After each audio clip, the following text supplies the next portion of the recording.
Hey friends, I'm back. I have a really exciting video today about my personal dividend stock investing strategy. This is the presentation that I just shared in Toronto to 1,400 investors. I presented live at Blossom Social Investor Tour Toronto. I co-presented with my friend Adriano from Passive Income Investing, and also we had an amazing moderator who was Ambrose from Harvest ETFs. Now I'm just going to share in the video today my personal responses to the 11 questions that we were given at Blossom Social Investor Tour Toronto. Now, I was on the panel about income investing. Obviously, because I am a dividend stock investor, I invest for passive income and cash flow. And so the overall topic of the video today really is explaining my dividend growth investing strategy and what it's all about. And so the first question that we received on the panel, as you can see in front of you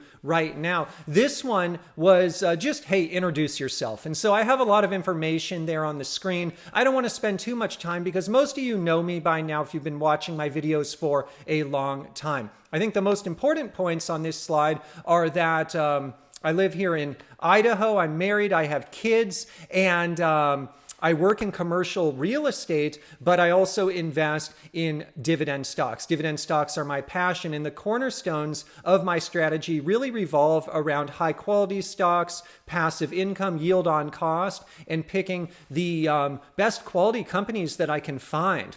Also, one thing I did share in my introduction that I'm very proud of is my channel, ppcian, the one you're watching right now. I'm hoping you're going to subscribe if you like the video today. This channel has inspired a lot of other creators to get started with their channels as well. And many of these creators have surpassed me by now with what they're doing on YouTube. But I'm still going along, and I'm really proud of that fact that I was one of the pioneers when it comes to dividend investing and sharing my journey on YouTube. So that was the first question. I've got a lot more to go, so I'm going to go a little quickly today. As you can see on the screen, this is really the second question. And so the second question that we received was about our FIRE journey and how it's changed our lives. And so what I did when I was answering this question is I went a bit into my background. And so I've always worked extremely hard in life. As you can see on the screen, I was valedictorian of my high school. I went to Stanford University. I got some really fancy degrees, my BS in computer science and my minor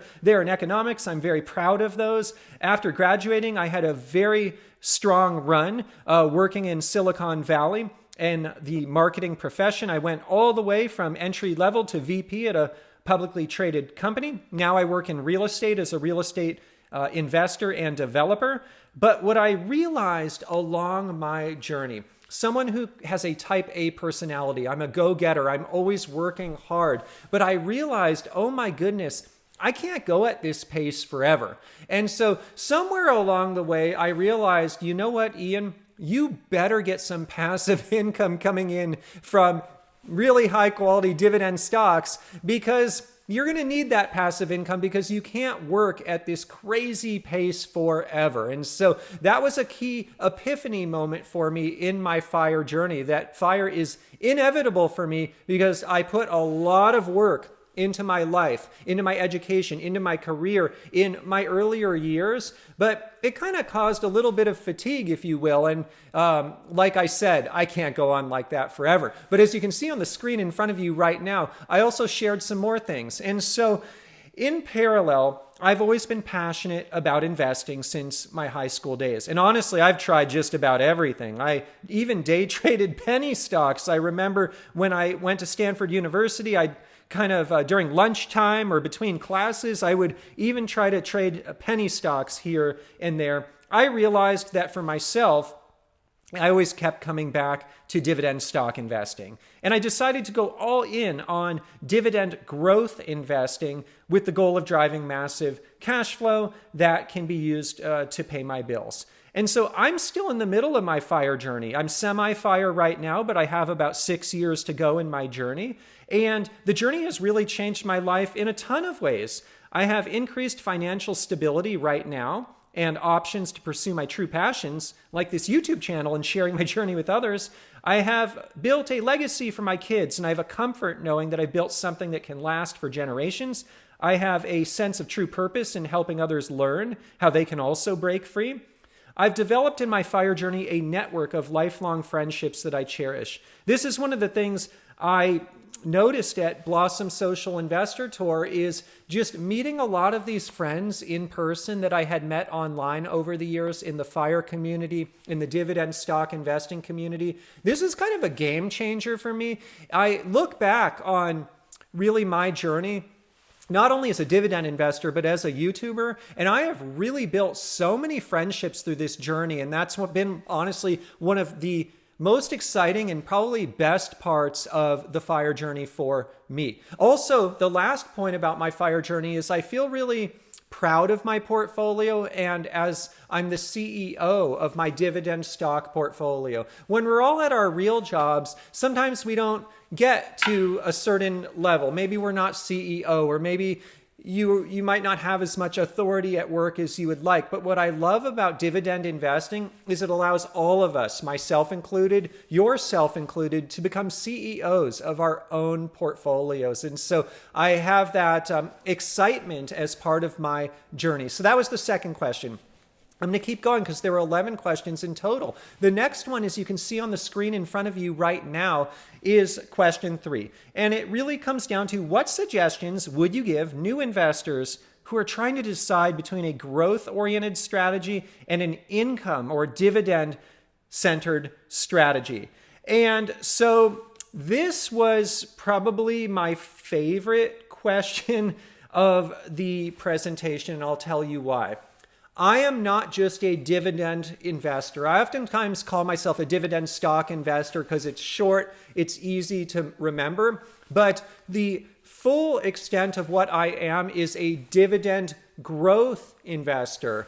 And so this word growth has a lot of meaning.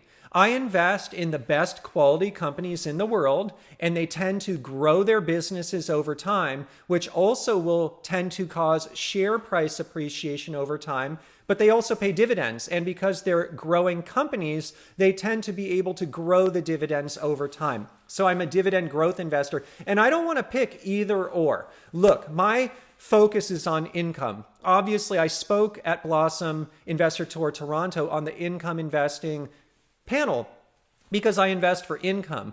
But I would say I'm an income investor who also has a total returns element of his portfolio.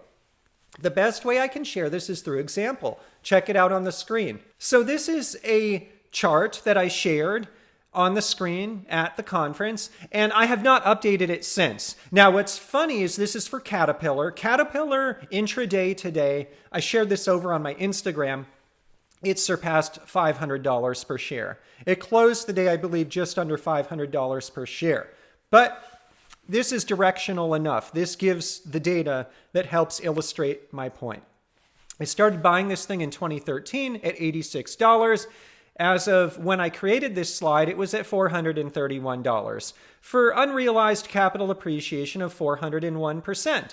Also, my first tranche simple yield on cost is a 7.01%, and they're growing the dividend on average by about 8% per year. And so the purpose of this slide in front of you right now is to show that dividend investing is not just about income, and that with the dividend growth investing strategy, which is what I personally subscribe to, it's possible to have both. It's possible to have both growth in equity value and growth in dividend income over time. And so the last thing I said on this topic, and honestly, I'm going through a lot here. During the real presentation, Adriano and I, we had to go quick. We only had a half hour total. So I'm going into a little more kind of elaborate detail today, which is fun. So even if you were there in Toronto, I hope you're enjoying the video so far. If you are, please go ahead and click the like button. It means the world to me. But the last thing I said on this topic was, hey, everyone, There's no one right strategy. Growth investing, value investing, dividend investing. Adriano, his strategy is covered calls. There's no one right strategy. What's important for an investor starting out and looking at all these strategies is to pick one or two, study them deeply, understand them deeply, and then go after the strategy that works for you. We will all have different strategies, and there's no one right strategy. I just do what works for my personal situation, my personal level of risk tolerance. But I want to keep going because I have a lot of questions. Next one, as you can see on the screen in front of you right now, is question number 4. And so in question number 4, we were asked about, hey, ETFs versus stocks. Can you walk us through your preference? Do you like to focus on one of these strategies or the other? And so my key answer to this particular question was, yes, I'm a stock investor. The reason I like to focus on stocks instead of ETFs, although I am buying SCHD these days, I'll get to that in a moment, is that I can pick value. I'm a value investor. I'm a bargain shopper. And so the cornerstone of my strategy is, yes, I buy dividend growth stocks, highest quality companies in the world, but I like to buy them when they're on sale. Oftentimes, when an index is just kind of having a normal week, like S&P 500 is just fine, not all of the stocks are going to be trading where they should be. Some are going to be overvalued. Some are going to be trading at their fair value. Some are going to be undervalued. I like to buy the ones that are undervalued. If I just buy, though, the overall S&P index at any given time, the whole thing in aggregate, maybe it's fairly valued. So the reason that I like to invest in individual stocks is it gives me the level of precision to pick certain stocks that are on sale at any given time. And I'm able to enhance my returns, my total returns, and also my starting yield by buying stocks when there is some kind of market inefficiency. One that some of you might remember, and I'll include in the pinned comment below a link to it. I did a video in late 2023. I bought Altria. I bought it when it was on sale. Everyone thought the company was going to go out of business. Since then, it has done very well. It's been one of the better performing stocks in my portfolio. It's now my number 2 largest position because of it. And my yield on cost on that tranche, it's over 10%, my simple yield on cost that I bought just back in late 2023. And the reason is I bought that particular stock at that moment when it was on sale. Now, also though, I am buying SCHD these days, which is an ETF. And I believe SCHD actually right now, it's gone up a bit recently, but it's still kind of overall on sale because the underlying companies that it owns are not really in favor in the market right now. So there are times when an ETF can go on sale, and there are times when the overall market collapses and everything is on sale. And so I can be a bargain shopper, a value shopper with ETFs as well, and I'm starting to layer them into my portfolio, but it's a little more difficult to find ETFs that are on sale. But I do believe SCHD right now, it's kind of on sale. But again, it's classically speaking, I like to pick the dividend stocks, the individual stocks that are on sale at any given time, and that's why I like to focus on stocks. I want to keep going because I have so much to cover. As you can see on the screen in front of you right now, that last question was number 4. Here's number 5. Question number 5 is about yield versus total returns. There's a perception that investors are becoming fixated on yield. They're neglecting to focus on the underlying business. What are your thoughts on this? How do you make sure to see the whole picture as an investor? This is a very complex question. And I didn't even get to this at Blossom Investor Tour because, again, we had 15 minutes each. We had a half hour total. But overall, I think total returns are not everything.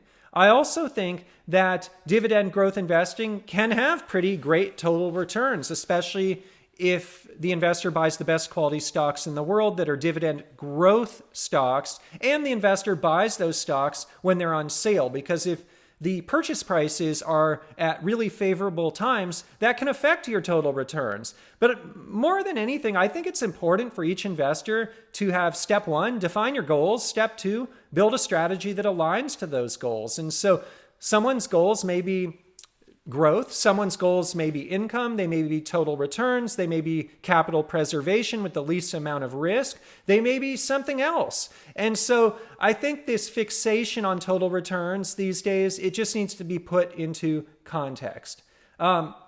Nonetheless, as I went on to answer this particular question, what I wanted to share is, of course, you can get great total returns with the dividend growth strategy. I already shared that with the Caterpillar slide, of course. That is a prime example of great total returns and great yield on cost, that is. I have over 7% simple yield on cost on that first tranche. For my personal situation, I pay my bills with investment cash flow. And so selling shares, it's just not really feasible for me. I don't want to ever sell shares when the market is down. Selling shares for me is an inefficient way to pay bills. And so it doesn't align with my core value of using cash flow to pay my bills and leaving a legacy of cash flow.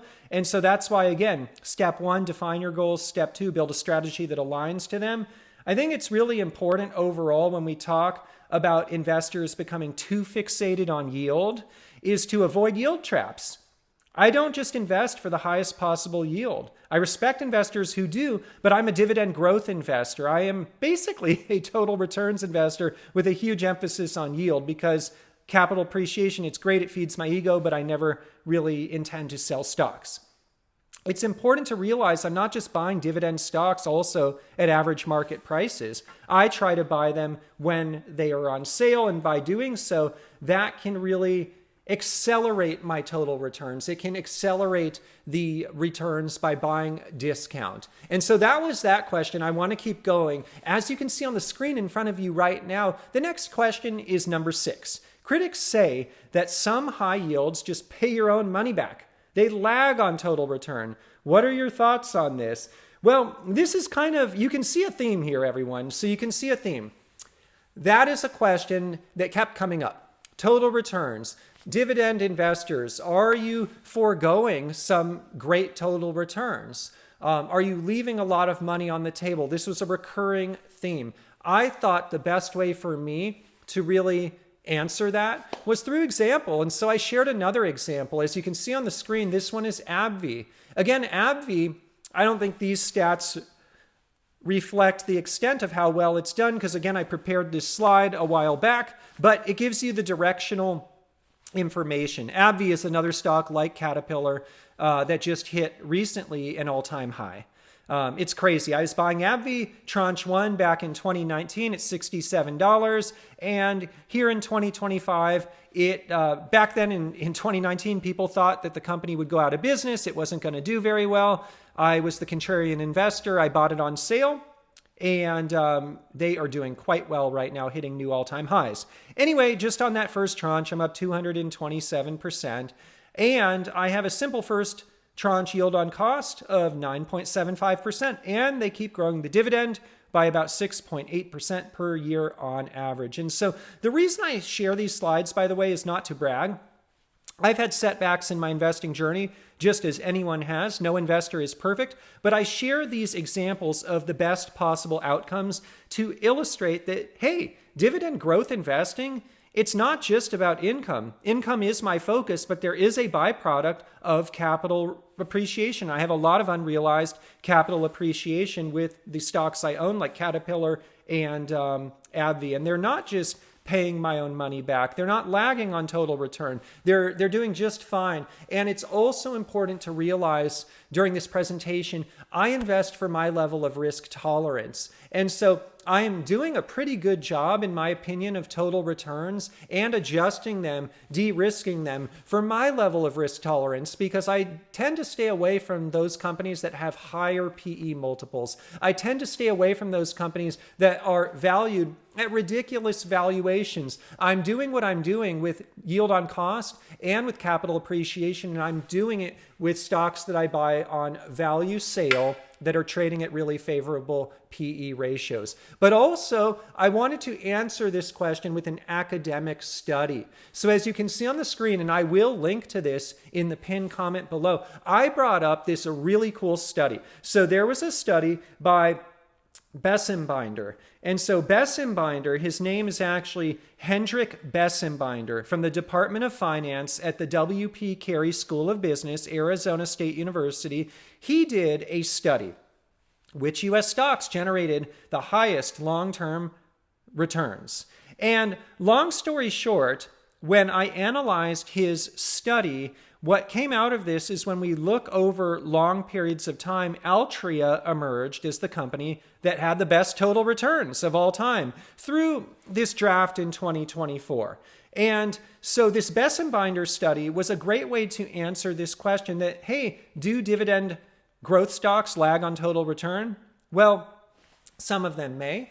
And it's important to pick the best possible stocks. But Altria, which is my number 2 largest position, it's actually the stock that has had the best total returns according to the Bessembinder study. And so I love answering that question just with some academics as well. By the way, if you are watching right now, we're kind of into the video a little bit. I'm just going to take a break here. I want to share with all of you. So October 7th, this is this upcoming Tuesday, everyone. I'm going to be in Chicago. And I'm going to be speaking actually at CBOE, which is the world-renowned options exchange in Chicago. I'm going to be there at Blossom Social Investor Tour Chicago, and there are still a limited quantity of tickets left. So if you want to meet me in person, take photos with me, hear me speak again, I'm going to be on a panel again. I don't even know what questions I'm getting in Chicago. I think it's going to be more informal, more impromptu than Toronto, because that one was like 1,400 attendees. Chicago's a little smaller. It's going to be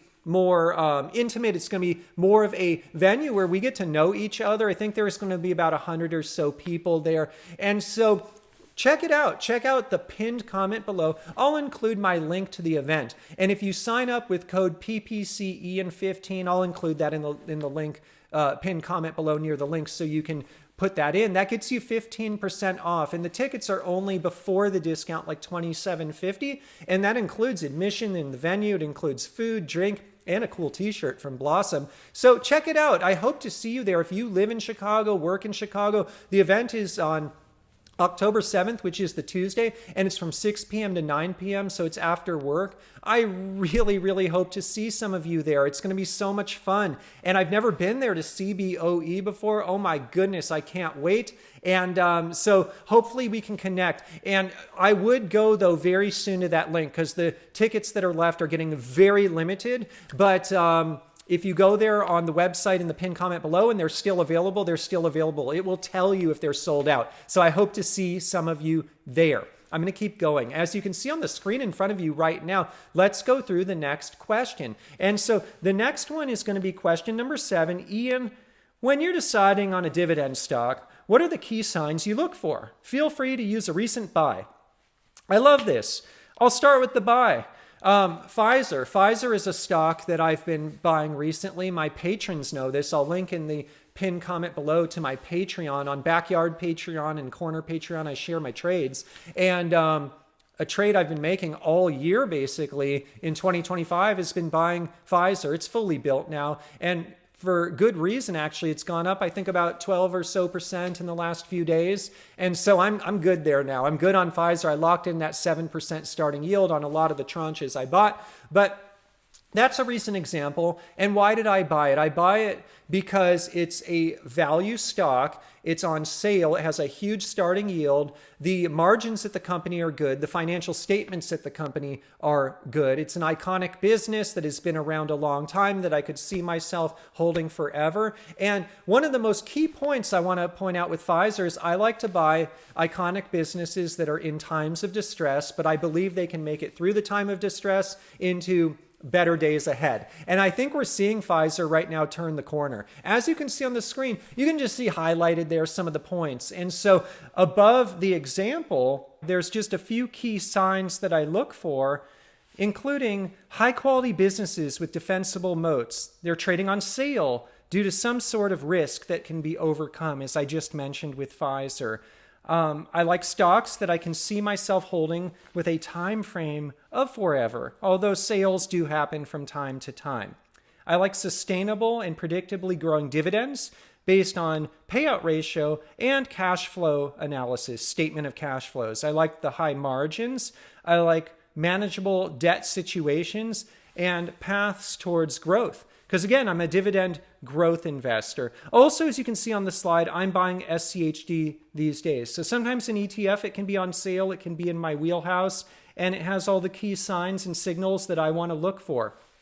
All right, everyone. So that was question number 7. That was a fun one. I enjoyed that question. Question 8 is another really cool one because it's about innovations in dividend stock investing. And I'm a old school dividend growth investor. Sometimes with the type of investing that I do, it can be deemed as kind of boring or there's not a lot of innovation, but actually there is right now. As you can see on the screen, the question that was asked is, hey, Ian, what are some of the newest trends with dividend investing? And I would say the newest trend that I've seen is there are now stocks that we would have never fathomed would pay a dividend that they are, like Alphabet, which is a stock I own, and Meta, which is a stock I'd like to own some days.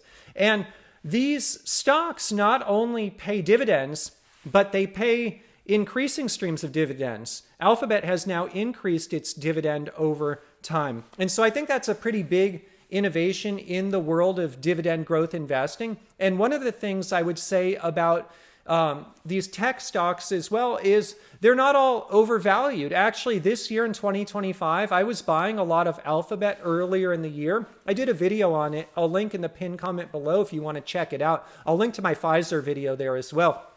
I realized that, wow, this company not only pays a dividend, it not only has the opportunity to grow the dividend over time, but it's actually trading at a discount valuation. And it looks like I was right because the stock has now increased in value over time. And so it's been nice to see that. And it's something very new in my world, and I think in the world of a lot of dividend growth investors. Let's keep going. As you can see on the screen in front of you right now, the next question that I want to go through is, why do I prefer dividend growth investing as a strategy? And I guess prefer it to other types of strategies. I'd say the main reason is dividend yield on cost. For me, I like to look at my dividend stream over time. I like to look at my yield on cost. I invest for cash flow after all. And so, of course, I invest in dividend growth stocks because I'm a cash flow investor, because I want cash flow that can over time replace my income and allow me to live off of the cash flow. I would say also, though, I like just owning quality businesses. I'm good at analyzing them, in my personal opinion. It's a strategy that fits my level of risk tolerance. I've tried it all, and really this is just the one that sticked. And so I think it's really important for investors to find the strategy that works for them and then stick with that strategy over time and stay committed to it, stay disciplined to it. One thing I want to share is actually a slide. As you can see on the screen, this is going to be updated really soon. I'm just about, in the next week or so, going to publish on Corner Patreon my updated dividend stock portfolio, and I share the percentage allocation to each position. I share how my income is growing over time. I share how the portfolio value is growing over time. But really, this is from the last update, and this is an update. The numbers that you see here are in comparison to 6/25/25.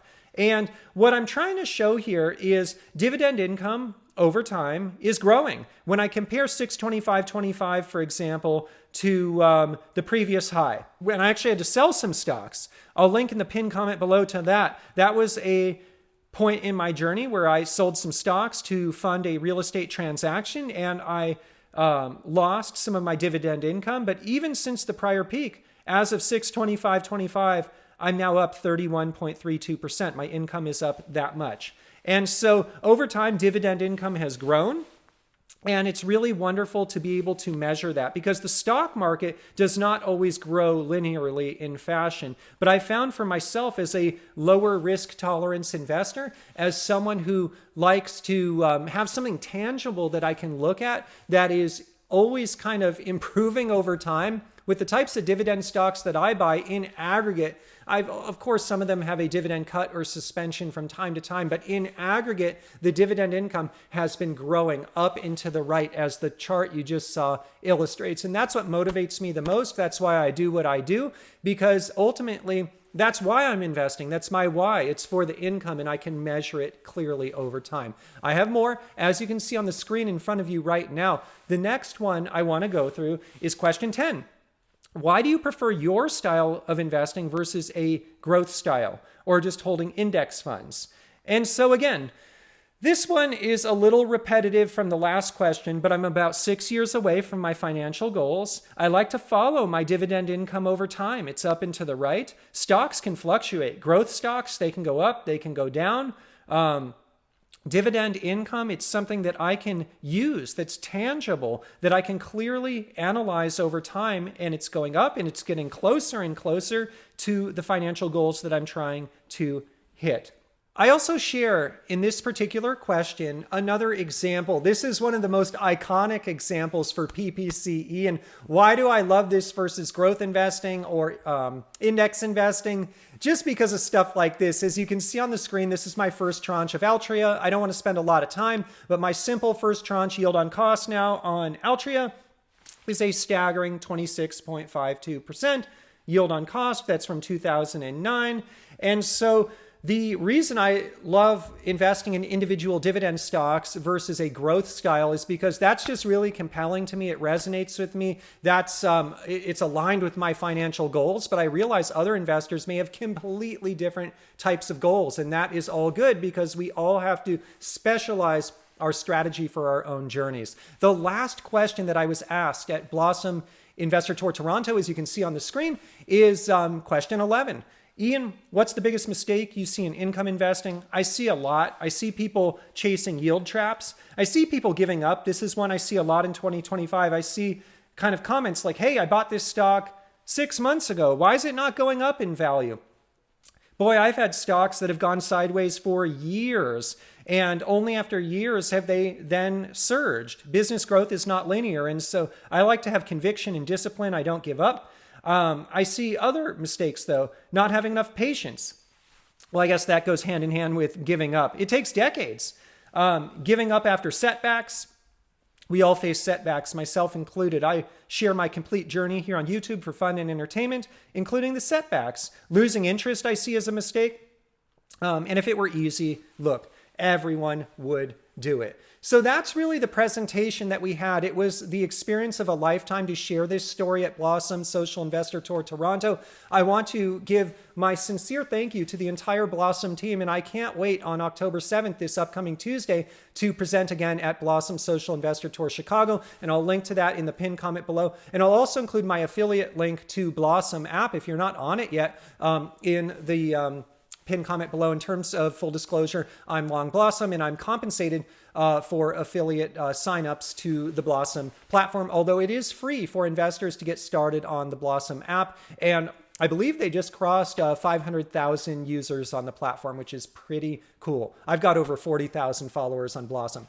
All right, everyone, before I go, in terms of a full disclosure, I'm long the stocks mentioned today. I'm long Blossom. I'm long SCHD. I'm long the individual stocks mentioned today. I am long Caterpillar, ticker CAT, Altria, ticker MO. I'm long ABBVIE, ticker ABBV, Pfizer, ticker PFE. I'm long Alphabet, ticker GOOGL. I own those stocks in my personal dividend stock portfolio. In terms of a friendly disclaimer, today's video, it's not investment advice. I'm not a licensed investment advisor. I'm just sharing my journey here on YouTube for fun and entertainment. It's possible to lose money in the stock market. I just share my journey for fun and entertainment. Before you go out and invest, please consult your licensed financial advisor first. As always, I'm going to share additional disclosures, disclaimers in the description below. Thank you for watching. I can't wait to see you in the comments below, and I'll see you in the next dividend stock investing video.